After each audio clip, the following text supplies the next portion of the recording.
राम राम जी, सभी को स्वागत करते हैं आपके अपने YouTube चैनल मोर ग्रुप एकेडमी में। लेकर आए हैं आपके लिए टॉपिक वाइज वन लाइनर क्वेश्चनों की सीरीज़। हम हर रोज़ एक टॉपिक से ज़्यादा क्वेश्चनों को कवर करने की कोशिश करेंगे। तो आज का हमारा टॉपिक है भारतीय इतिहास, इंडियन हिस्ट्री। तो शुरू करते हैं आज की हमारी वीडियो का फर्स्ट क्वेश्चन है, शारीरिक शिक्षा को राष्ट्रीय स्तर पर विकसित करने का उत्तरदायित्व किसका है? तो ये है केंद्र सरकार का। खेलों और शारीरिक क्रिया को लोकप्रिय करने का योगदान किस मंत्रालय का है? तो ये है शिक्षा मंत्रालय का। शारीरिक शिक्षा परामर्श बोर्ड को किस स्तर पर बनाया जाता है? तो ये बनाया जाता है राष्ट्रीय स्तर पर। शारीरिक शिक्षा परामर्श बोर्ड को बनाने का क्या उद्देश्य है? ये है शारीरिक शिक्षा को लोकप्रिय बनाना। शारीरिक शिक्षा परामर्श बोर्ड में किसका प्रतिनिधित्व होता है? ये होता है सभी राज्यों का। आगे चलते हैं। राष्ट्रीय स्पोर्ट्स संस्थान की स्थापना क्यों की गई है? तो ये की गई है कोच का प्रशिक्षण देने के लिए, राष्ट्रीय टीमों को प्रशिक्षण देने के लिए और खिलाड़ियों को प्रशिक्षित करने के लिए। सबसे पहले YMCA college of physical education की स्थापना कहाँ की गई? तो ये की गई थी चेन्नई में। YMCA college of physical education की स्थापना सर्वप्रथम किस सन में हुई? तो ये हुई थी 1920 में। Lakshmibai national college of physical education की स्थापना कब और कहाँ की गई? तो ये की गई थी ग्वालियर में 1957 में। Lakshmibai national college of physical education के सर्वप्रथम प्रधानाचार्य बनने का सौभाग्य किसे मिला? तो ये मिला था PM जोसेफ को। आगे चलते हैं। Christian college of physical education Lucknow को कब स्थापित किया गया? तो ये किया गया था 1932 में Christian college of physical education को। अखिल भारतीय खेल काउंसिल के सर्वप्रथम अध्यक्ष किसे बनाया गया है? तो ये बनाया गया है जन KM करियप्पा को। सर दोराबजी टाटा का देहांत किस सन में हुआ? तो ये हुआ था 3 जून 1932 को। आगे चलते हैं। अखिल भारतीय खेलकूद परिषद की स्थापना कहाँ हुई? ये हुई थी पटियाला में। स्वतंत्रता के बाद पंजाब स्टेट ओलंपिक एसोसिएशन के प्रथम अध्यक्ष कौन थे? तो ये थे GD सोंधी। आगे चलते हैं। राष्ट्रीय खेल फेडरेशन के पदाधिकारियों का चुनाव कितने वर्ष के बाद होता है? तो ये होता है 8 वर्ष के बाद।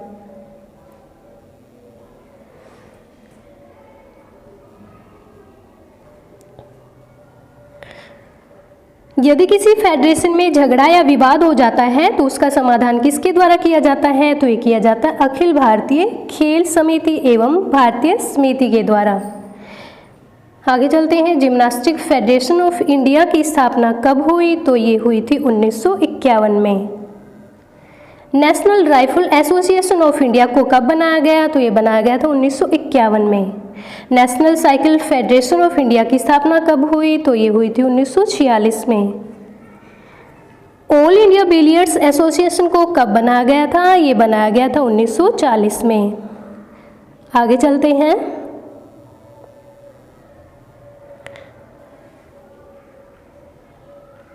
कबड्डी फेडरेशन ऑफ इंडिया को कब बनाया गया था? तो ये बनाया गया था 1950 में। School game federation of India की स्थापना हुई थी 1954 में। Inter university board of sports की स्थापना हुई थी 1954 में। सर्विस स्पोर्ट्स कंट्रोल बोर्ड का पुनर्गठन कब किया गया था? तो ये किया गया था 1945 में। All India police sports control board का गठन कब किया गया था? तो ये किया गया था 1950 में। Netaji Subhash national institute of sports कहाँ स्थित है? तो ये है स्थित पटियाला में। आगे चलते हैं। नेताजी सुभाष राष्ट्रीय खेल संस्था की स्थापना पटियाला में किसने की थी? तो ये की थी KL श्रीमाली ने। KL श्रीमाली ने। आगे चलते हैं।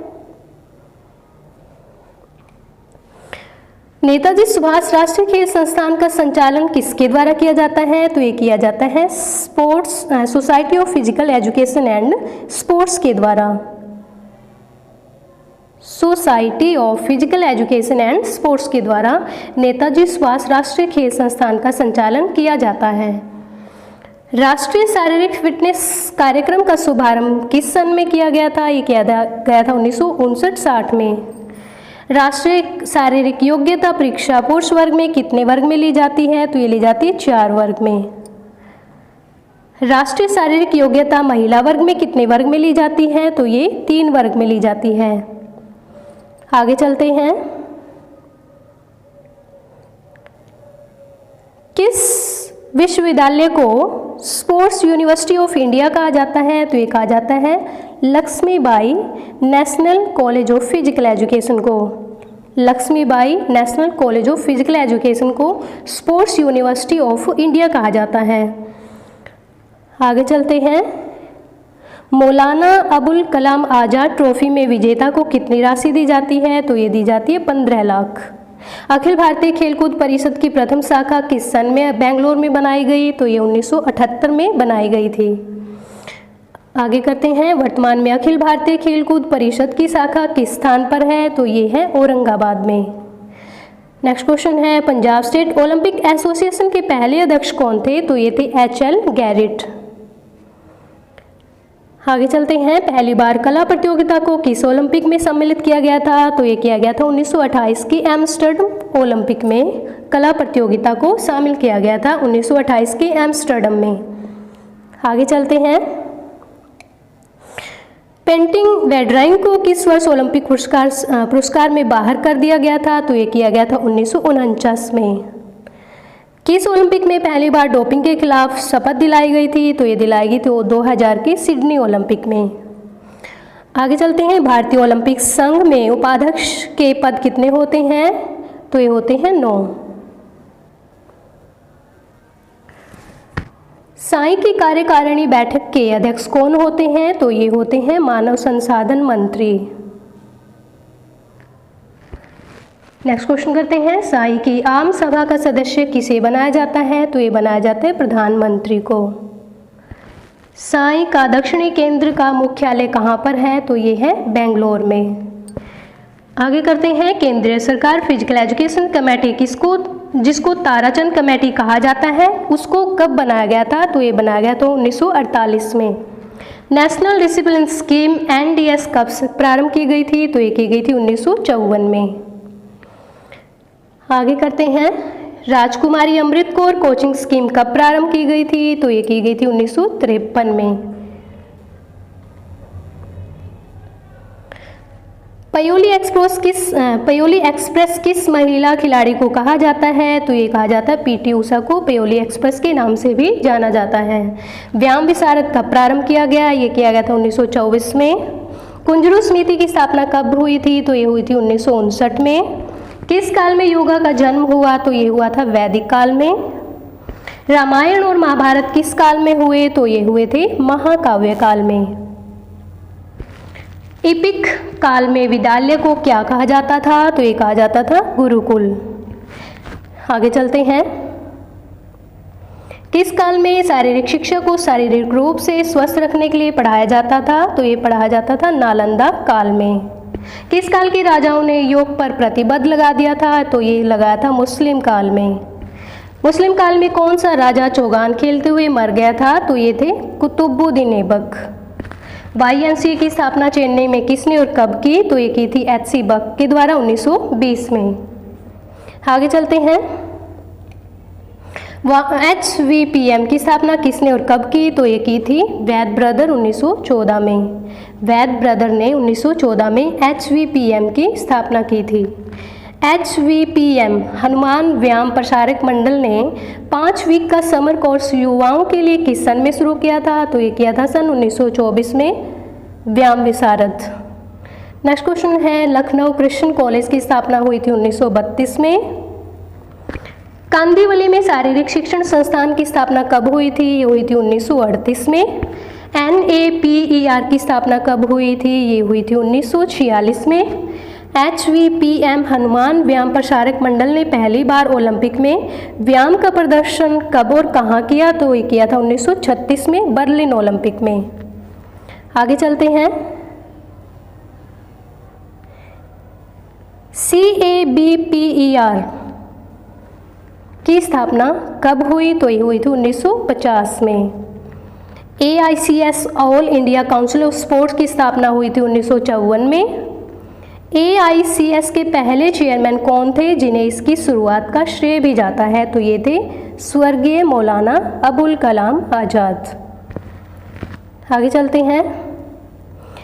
LNCPE की स्थापना कब और कहाँ हुई? तो ये हुई थी 1957 में ग्वालियर में। आगे करते हैं। खेल की कौन सी शाखा government of India of Arjun award तथा द्रोणाचार्य अवार्ड के लिए खिलाड़ियों की लिस्ट देती है? तो ये देती है AICS। एडहॉक इंक्वायरी कमेटी की स्थापना कब हुई तथा इसके चेयरमैन कौन थे? तो ये हुई थी 1958 में। पटियाला नरेश यादवेंद्र सिंह इसके चेयरमैन थे। आगे चलते हैं। कोल कपूर कमेटी में किन दो महत्वपूर्ण व्यक्तियों को नियुक्त किया गया है? तो ये हैं MK कौल और MN कपूर। MK कौल और MN कपूर। कोल कपूर कमेटी ने अपना कार्य कब शुरू किया? तो ये किया था 1960 के रोम ओलंपिक में। कुंजरू कमेटी की स्थापना कब हुई तथा इसके पहले चेयरमैन कौन थे? तो ये थे 1959 में ये स्थापना हुई थी और इसके चेयरमैन थे हृदयनाथ कुंजरू। नेक्स्ट क्वेश्चन करते हैं। अबुल कलाम आज़ाद ट्रॉफी किस सन में शुरू की गई थी? ये की गई थी 1956-57 में।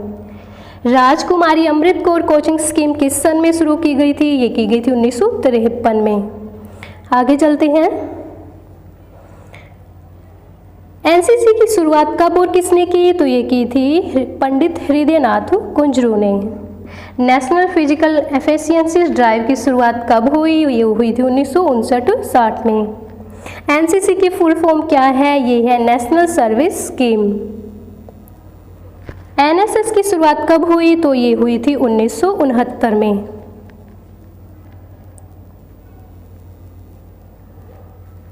आगे करते हैं। Netaji Subhash national institute of sports की शुरुआत कब हुई? तो ये हुई थी 1961 में। NCC का पूरा नाम बताइए। NCC का पूरा नाम है नेशनल कैडेट कॉर्प्स। आगे है यूनान का इतिहास, ग्रीस हिस्ट्री। तो फर्स्ट क्वेश्चन है, वह कौन सा देश जिसने शारीरिक शिक्षा तथा शिक्षा पर सर्वप्रथम निर्देशन दिया? तो ये है ग्रीस देश।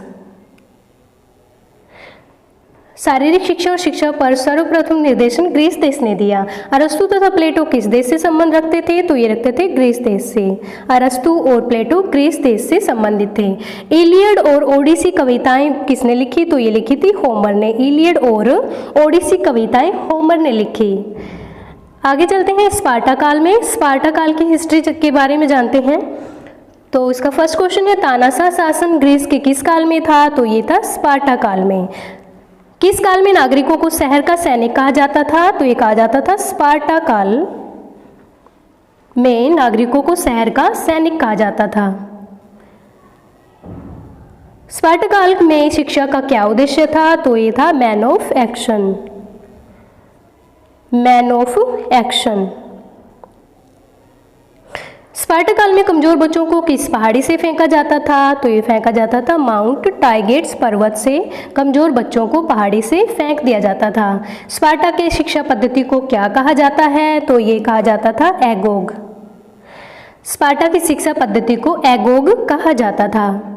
स्पार्टा काल में सैनिकों की टुकड़ी को क्या कहा जाता था? तो स्पार्टा काल में सैनिकों की टुकड़ी को इरेन कहा जाता था। स्पार्टा काल में जिम्नास्टिक नृत्य को क्या कहा जाता था? तो ये कहा जाता था बिबाबिस। स्पार्टा काल में जिम्नास्टिक नृत्य को बिबासिस के नाम से जाना जाता था। एगोग शिक्षा पद्धति में पर्यवेक्षक को क्या कहा जाता था? तो ये कहा जाता था पाइडोनोमास। पाइडोनोमास। आगे चलते हैं। पूर्व एथेंस काल में, पूर्व एथेंस काल से है, ये बहुत ही वेरी इंपॉर्टेंट क्वेश्चन है। खेल कूद में कुश्ती के विद्यालयों को क्या कहा जाता था? तो ये पैलेस्ट्रा कहा जाता था। खेल कूद में कुश्ती के विद्यालय को पैलेस्ट्रा कहा जाता था। संगीत के विद्यालय को क्या कहा जाता था? तो ये कहा जाता था डिडस्केलियम। डिडस्केलियम संगीत के विद्यालय को कहा जाता था पूर्व एथेंस काल में। शारीरिक शिक्षा को क्या कहा जाता था पूर्व एथेंस काल में? तो ये कहा जाता था पाइड्रो ड्राइव। पाइड्रो ड्राइव कहा जाता था शारीरिक शिक्षक को पूर्व एथेंस काल में। बॉल गेम से संबंधित शिक्षक को क्या कहा जाता था? तो ये कहा जाता था स्पैरिस्टिस। स्पैरिस्टिस। जैवलिन से संबंधित शिक्षक को क्या कहा जाता था? तो ये इसका सही आंसर है एकोनिस्टिस। जैवलिन से संबंधित शिक्षक को पूर्व एथेंस काल में एकोनिस्टिस कहा जाता था। इस काल में पैनहेलेनिक खेल के अंदर कौन कौन से खेल कार्यक्रम शामिल थे? तो ये थे ओलंपिक, इस्थमियन, पाइथियन और नीमियन। इस्थमियन, पाइथियन और नीमियन। साई की कार्यकारिणी बैठक के अध्यक्ष कौन होते हैं? तो ये होते हैं मानव संसाधन मंत्री। मानव संसाधन मंत्री। साई की आम सभा का सदस्य किसे बनाया जाता है? तो ये बनाया जाता है प्रधानमंत्री को। Sai sports authority of India का दक्षिणी केंद्र का मुख्यालय कहाँ पर है? तो ये बेंगलोर में स्थित है। केंद्रीय सरकार फिजिकल एजुकेशन कमेटी, जिसको ताराचंद कमेटी कहा जाता है, इसको कब बनाया गया? तो ये बनाया गया था 1948 में। नेशनल डिसिप्लिन स्कीम कब प्रारंभ की गई? तो ये 1954 में प्रारंभ की गई थी। राजकुमारी अमृत कौर कोचिंग स्कीम कब प्रारंभ की गई? ये की गई थी 1953 में। आगे चलते हैं। पयोली एक्सप्रेस किस महिला खिलाड़ी को कहा जाता है? तो पीटी उषा को पयोली एक्सप्रेस के नाम से जाना जाता है। व्यायाम विशारद कब प्रारंभ किया गया? तो ये 1924 में प्रारंभ किया गया था व्यायाम विशारद। कुंजरू समिति की स्थापना किस सन में हुई थी? ये हुई थी 1959 में। कुंजरू समिति की स्थापना की गई थी 1959 में। किस काल में योगा का जन्म हुआ? तो वैदिक काल में योगा का जन्म हुआ था। रामायण और महाभारत किस काल में हुए? तो महाकाव्य काल में रामायण और महाभारत हुए थे। इपिक काल में विद्यालय को क्या कहा जाता था? तो ये कहा जाता था गुरुकुल। इपिक काल में विद्यालय को गुरुकुल कहा जाता था। आगे चलते हैं। किस काल में शारीरिक शिक्षा को शारीरिक रूप से स्वस्थ रखने के लिए पढ़ाया जाता था? तो नालंदा काल में पढ़ाया जाता था। शारीरिक शिक्षा को शारीरिक रूप से स्वस्थ रखने के लिए पढ़ाया जाता था। किस काल के राजाओं ने योग पर प्रतिबंध लगाया था? तो मुस्लिम काल में राजाओं ने योग पर प्रतिबंध लगा दिया था। मुस्लिम काल में कौन सा राजा चौगान खेलते हुए मर गया था? तो कुतुबुद्दीन ऐबक, जो मुस्लिम शासक थे, चौगान खेलते हुए इनकी मृत्यु हो गई थी। YMCA की स्थापना चेन्नई में किसने और कब की? तो ये की थी HC बक ने और 1920 में की थी। नेक्स्ट क्वेश्चन है HVPM हनुमान व्यायाम प्रसारक मंडल की स्थापना किसने और कब की? तो ये की थी वैद ब्रदर ने 1914 में। HVPM हनुमान व्यायाम प्रसारक मंडल ने 5 वीक का समर कोर्स युवाओं के लिए किस सन में शुरू किया? तो 1924 में शुरू किया था ये व्यायाम विशारद। लखनऊ क्रिश्चियन कॉलेज की स्थापना कब हुई थी? तो 1932 में लखनऊ क्रिश्चियन कॉलेज की स्थापना की गई थी। कांदीवली में शारीरिक शिक्षण संस्थान की स्थापना कब हुई थी? तो 1938 में हुई थी कांदीवली शारीरिक शिक्षण संस्थान की स्थापना। आगे चलते हैं। NAPER की स्थापना कब हुई थी? तो ये हुई थी 1946 में। हनुमान व्यायाम प्रसारक मंडल ने पहली बार ओलंपिक में व्यायाम का प्रदर्शन कब और कहाँ किया? तो ये किया था 1936 में बर्लिन ओलंपिक में। आगे चलते हैं। CABPER central advisory board of physical education and recreation की स्थापना कब हुई? तो ये हुई थी 1950 में। AICS all India council of sports की स्थापना कब हुई थी? ये 1954 में हुई थी। AICS के पहले चेयरमैन कौन थे जिन्हें इनकी शुरुआत का श्रेय भी जाता है? तो ये थे स्वर्गीय मौलाना अबुल कलाम आज़ाद। LNCPE की स्थापना कब और कहाँ हुई? तो ये हुई थी 1957 में ग्वालियर में। आगे चलते हैं। खेल की कौन सी शाखा गवर्नमेंट ऑफ इंडिया को अर्जुन अवार्ड तथा द्रोणाचार्य अवार्ड के लिए खिलाड़ियों की लिस्ट देती है? तो ये देती है AICS। आगे करते हैं। एडहोक इंक्वायरी कमेटी की स्थापना कब हुई और इसके चेयरमैन कौन थे? तो इसकी स्थापना हुई 1958 में और इसके चेयरमैन थे पटियाला के नरेश यादविंदर सिंह। आगे चलते हैं। इस्मियन खेल कहाँ पर और किसके समक्ष होते थे? तो ये होते थे कोरिन्थ पोसीडोन गॉड ऑफ सी देवता के समक्ष।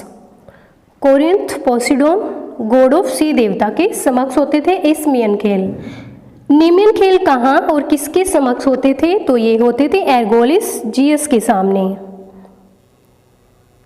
इस काल में जिम्नास्टिक एक्सरसाइज को क्या कहा जाता था? तो ये कहा जाता था गेस्टिकुलेशन। गेस्टिकुलेशन। किस काल को शारीरिक शिक्षा तथा खेलों के लिए स्वर्ण काल कहा जाता था? तो ये कहा जाता था उत्तर एथेंस काल को स्वर्ण काल के नाम से जाना जाता था। किसने कहा कि शिक्षा का मुख्य उद्देश्य परंपरागत ज्ञान को न देखते हुए सही ज्ञान को देखा जाए? तो ये कहा था सुकरात ने। किसने कहा कि शारीरिक तथा मानसिक विद्या में आपस में संबंध है? तो ये कहा था प्लेटो ने। आगे चलते हैं। किसको मेडिकल जिम्नास्टिक का पिता कहा जाता था? तो ये हिप्पोक्रेटस को कहा जाता था मेडिकल जिम्नास्टिक का पिता। पूर्व एथेंस काल में खेलों व एथलेटिक्स समारोह को किस नाम से जाना जाता था? तो ये जाना जाता था पेलहेलेनिक गेम्स के नाम से। पेलहेलेनिक गेम्स में कौन कौन से गेम समारोह में शामिल किए जाते थे? तो ये किए जाते थे ओलंपिक, इस्मियन, पाइथियन और नीमियन। ओलंपिक, इस्मियन, पाइथियन और नीमियन। पाइथियन खेल कहाँ और किसके समक्ष आयोजित होते थे? तो ये होते थे डेल्फी पर्वत के समतल क्षेत्र पर और अपोलो देवता की पूजा की जाती थी। डेल्फी पर्वत के समतल क्षेत्र पर तथा अपोलो देवता की पूजा की जाती थी पाइथियन खेलों में। आगे चलते हैं। ओलंपस की रानी किसे कहा जाता था? तो हेरा देवी को ओलंपस की रानी कहा जाता था। आकाश देव किसे कहा जाता था? तो जियस देवता को आकाश देवता के नाम से जाना जाता था। समुद्र देवता किसे कहा जाता था? तो पोसीडोन को समुद्र देवता कहा जाता था। सूर्य देवता किसे कहा जाता था? तो सूर्य देवता अपोलो को कहा जाता था। आगे चलते हैं। पृथ्वी की रानी किसे कहा जाता था? तो डेमीटर को पृथ्वी की रानी कहा जाता था, डेमीटर को। अलेक्जेंडर किसके शिष्य थे? तो अलेक्जेंडर अरस्तु के शिष्य थे। फादर ऑफ हिस्ट्री किसे कहा जाता है? तो हेरोडोटस को फादर ऑफ हिस्ट्री के नाम से जाना जाता था। वेद व्यास के वेदों की तुलना यूनान के किस गुरु से की जाती है? तो होमर से की जाती है। वेद व्यास के वेदों की तुलना यूनान के होमर गुरु से की जाती है। अब करते हैं रोम काल से इंपॉर्टेंट क्वेश्चन। तो रोम काल से फर्स्ट इंपॉर्टेंट क्वेश्चन है, रोम के निवासियों को क्या कहा जाता था? तो रोम के निवासियों को कहा जाता था ओरेटर। रोम काल में 18 साल के बाद के युवा को शारीरिक व मानसिक कौशल को तैयार किए जाने वाले स्थान को क्या कहा जाता था? तो ये कहा जाता था कैंपस मार्टियस। रोम काल के 264 बीसी में कौन सा खेल सबसे लोकप्रिय था? तो ये था ब्रूटल ग्लैडिटोरियल कॉम्बैट्स। आगे चलते हैं। अब करते हैं रोम का उत्तरार्ध काल। इस काल के व्यक्तियों को क्या कहा जाता था? तो ये कहा जाता था हेलेनिक पीपल। इस काल के लोगों को हेलेनिक पीपल क्यों कहा जाता था? यहाँ के लोग लड़कियों और औरतों की शिक्षा पर विशेष ध्यान देते थे। इस काल में कौन सा मेडिकल स्टूडेंट था जिसने एक्सरसाइज तथा डाइट के बारे में लोगों को बताया? तो ये थे गैलन। आगे करते हैं। इस काल में प्राइमरी लेवल के विद्यालय को क्या कहा जाता था? तो ये कहा जाता था school of literature. School of literature. हैं रोम काल में सेकेंडरी लेवल के विद्यालय को क्या कहा जाता था? तो ये कहा जाता था स्कूल ऑफ ग्रामेटिक। रोम काल में तलवार युद्ध कहाँ होता था? तो ये होता था एम्फी थिएटर्स में। कोलेजियम कहाँ पाया जाता था? तो ये पाया जाता था रोम में। कोलेजियम रोम में पाया जाता था। Theme for bath. इस काल में मतलब रोम काल में किस युद्ध के देवता की पूजा की जाती थी? तो ये की जाती थी मार्स देवता की। आगे चलते हैं। अब करते हैं हम जर्मनी का इतिहास से वेरी इंपॉर्टेंट क्वेश्चन से। जर्मनी के गटमट नामक विद्वान ने कौन सी 2 किताबों पर कार्य किया? तो ये किया था जिम्नास्टिक फॉर द यंग और गेम्स। किस विद्वान ने शारीरिक शिक्षा को जर्मनी में राष्ट्रीय एकता का एक जरिया बताया? तो ये बताया था फ्रेडरिक रिचुडविक जोन ने। जर्मनी के किस विद्वान ने टर्न वेरियन मूवमेंट की शुरुआत की? तो ये की थी लुडविग जोंग ने। जर्मनी में जर्मनी के लुडविग जॉन ने टर्न वेरियन मूवमेंट की शुरुआत की थी। जर्मनी में आधुनिक शारीरिक शिक्षा को शिक्षा से संबंधित करते हुए विचार किसने रखे? तो जॉन बर्नार्डे बेसडो ने। 1774 रूसिया के नक्शे कदम पर चलते हुए जर्मनी के डेसुस्तान नेचुरलिस्टिक स्कूल को किस नाम से जाना जाता था? तो ये जाना जाता था फिलैंथ्रोपियम के नाम से। फिलैंथ्रोपियम के नाम से। जर्मनी में वह कौन सा पहला शिक्षक था जिसने पूरे स्कूल को 1 घंटा सुबह 2 घंटा दोपहर में भिन्न भिन्न खेलों को सिखलाया? तो ये थे जॉन सीमन। John semen. आगे चलते हैं। जर्मनी में किस विद्वान को आधुनिक कालीन शारीरिक शिक्षा का पितामह कहा जाता है? तो ये थे जेबी बेसडो। जेबी बेसडो। जर्मनी जिम्नास्टिक का ग्रैंडफादर किसे कहा जाता था? तो ये कहा जाता था जॉन क्रिस्टोफर फ्रेडरिक गटमट को। जर्मनी जिम्नास्टिक का ग्रैंडफादर जॉन क्रिस्टोफर फ्रेडरिक गटमट को कहा जाता था। जर्मनी के गटमट नामक विद्वान ने कौन सी 2 किताबों पर कार्य किया? तो ये था जिम्नास्टिक फॉर द यंग एवं खेल। जिम्नास्टिक फॉर द यंग एवं खेल। किस व्यक्ति ने शारीरिक शिक्षा को जर्मनी में राष्ट्रीय एकता का एक जरिए बताया? तो ये थे फ्रेडरिक लुडविग जॉन।